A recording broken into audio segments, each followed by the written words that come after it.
I'm HIV positive, right? And this is just a PSA to those that are not HIV positive. Disclosure is my choice. When I disclose and how I disclose and who I disclose to is up to me. I find it so crazy how people are telling me that I need to disclose before I go on a date, that I need to disclose before I kiss somebody. This is the craziest one. Before I even tell them my name. They're not crazy. They're seriously concerned because it only takes one. Just one mistake and it's "I don't feel so good, Mr. Stark." It's not happening. I don't think that it's my responsibility to tell someone that I'm HIV positive if they are treating me as if I'm not. Your health is your responsibility. Adopt the mindset of medical practitioners. Assume that everyone has something until they prove to you that they do not. She has a point. If you're a guy and about to hit it raw or women about to get raw dogged, think about her. Why are you kissing a stranger or trying to kiss a stranger that you just met? Why are you trying to have intercourse with someone raw that you just met? You don't know me from a hole in a wall. Why are you trying to put your thing inside of me without any kind of protection? Why do I have to be the one to say, hey, chill out, I'm HIV positive, instead of you asking, taking the time to know me, get to know me, let's go get tested together if you want to take the next step? Why do I have to be the one protecting you from yourself? No, baby, that is not my responsibility. And I just wanted to make that clear. Okay, love you, bye.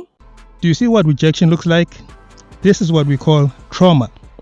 Regardless of how she got it, but she was fresh on the dating scene, started disclosing her diagnosis and then kept getting rejected and decided to keep this to herself because if the next guy tries to get some and later on test positive for HIV, her response will be like, "No, it wasn't me. It was the one-armed man." I was like 3,100, but I was really, I didn't feel too bad about it because my ex-chick down in the body had like 2,000 or whatever, but so it was like when I was dealing with my chick, she couldn't really be like, oh, your body counts too much because her body count like 2,000. My body count like 3,000, so it's like, damn, like I didn't feel too bad about it, honestly. The normalization of degeneracy here is crazy. Imagine a self-proclaimed loser boasting and bragging that his girlfriend is collecting 2,000 liters of semen like she's working for a sperm bank. And his response is that those are amateur numbers and ups the ante by 3K as if he's trying to dunk his balls in every woman's net like he's Wilt Chamberlain. I'm just gonna say, yes, he gave it to me.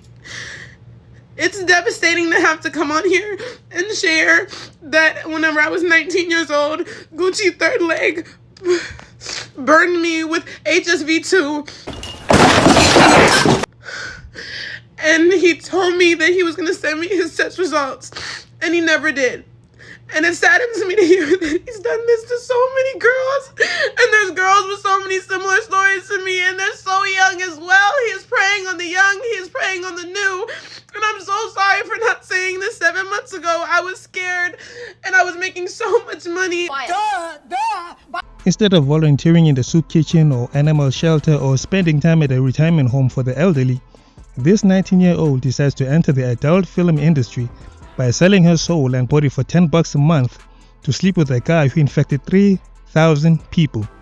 Also, was it the amount of money she earned afterwards that forced her to put out this message, or was it that burning sensation that compelled her to warn other women? I can't keep beating around the bush because you guys think I'm lying. And he can't ruin anybody else's life. I didn't know what he was known for. I didn't know who he was. I didn't do my research, and it is my fault. Of you, even telling your parents, I'm guessing you probably went to them before the internet. Did they embrace you? Did they, I don't know if they were in tune with your decision to become a OnlyFans creator. Did they hit you with the, well, I told you so, or were they, sympathetic? You tell me. So I don't really talk to my dad for personal reasons. As far as my mother goes, supportive since day one.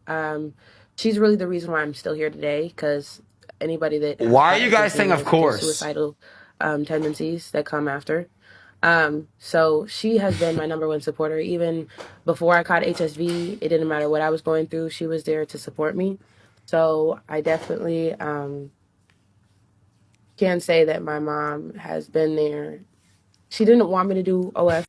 Of course, because all fathers are very protective of their daughters, and I guess her mother agreed at first, but then she heard he makes $5 million and said, damn, Mama wants to cruise the mall and go on a very expensive shopping spree. What she said was so alarming to me. She said, I finally learned to respect myself afterwards. After she got the herpes. Yeah. If I had a daughter, I'm clipping that and playing it for her 3,000 times. Because I think, most women who do OnlyFans, before they get to the point that she's at, you know what they say? Oh, y'all are just mad because, we're taking the power in our hands. They feel it's empowering.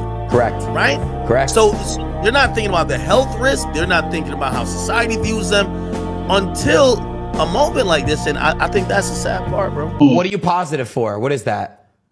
Can you read that? It says you're positive for HSV1. Yes. So what is that? Can you explain what that means? So positive for HSV1 means you do not have herpes. It means you have had probably like a cool sore, more so stuff like that. And this is very common in the whole world. Right. 2 out of 3 people in the world have HSV1. Let me just look it up so I can. Yes, indeed, that right there sounds like a man who went to Johns Hopkins School of Medicine for 1 week, dropped out, but enrolled for a course at John Holmes School of Dicking Around. Most adult stars, they do not test for HSV1. And in the situation, I understand she is a victim, but I'm sorry, Danae Davis is not my victim. Also, to kind of backtrack on everything, me and Danae filmed on February 10th. When we filmed on February 10th, Danae did not show me a new test. She did not show me a previous test. She never even showed me a test. I was wrong as a content creator for even working with her, but just knowing how desperate she sounded, how eager she was. She said she needed money to make for her, So you mean to tell me that these amateurs were doing it for money and they were not exchanging test results? I need everybody to go back to sex ed. This was so preventable. That's the worst part. It was so preventable. It would be one thing if she didn't notice anything. She just happened to, get this disease from him. But if you are on Twitter, you've seen the picture that there was clearly something going on that day. Also, on this note, please stop saying that we all have herpes. I cannot relate. And it's no tea, no shade. Let's not normalize exposing ourselves to a disease that we literally do not have to expose ourselves to. Now we have men under these comments talking about how their favorite porn star shot scenes with him and now they must have it. That's not how herpes works. That's not how it works. Y'all all need to go back to sex ed. It never occurred to me that people who are on OnlyFans were not getting regularly tested and sending results to each other like how corn companies are required to do. There have been people in the corn industry who went to jail for not disclosing results or providing fake results because it's a crime to spread diseases like this if you know. To all the ladies out there who may have an experience like this in the future or have had one in the past, don't ever be ashamed to stop what y'all are doing because you did not get that person's test results and you don't know what they have going on. Wrap it up, get tested, exchange results with your partner because this was so preventable and it's just sad. Yeah, I know y'all think life is a game. But in all seriousness, in the past week, I done had several patients coming in, finding out that they're HIV positive. And y'all keep making these posts and these jokes, and it's not funny. This shit is ruining people's lives from their early 20s to even as old as 50 years old. Stop playing. It's not funny. It's nothing funny about it. And you want to know what's so crazy? I seen a video of this gay dude on TikTok. He's a viral dude bragging about how he just moved to Houston and he just met somebody baby daddy, somebody trade, somebody thug drug dealer, and he let him the shit out of him first night because he grown and all of that, and he sent him on about his way. Y'all think this is funny? Anyway, guys, thank you for watching and listening. And to all my subscribers, thank you. I appreciate it. So please strap up or else get strapped in.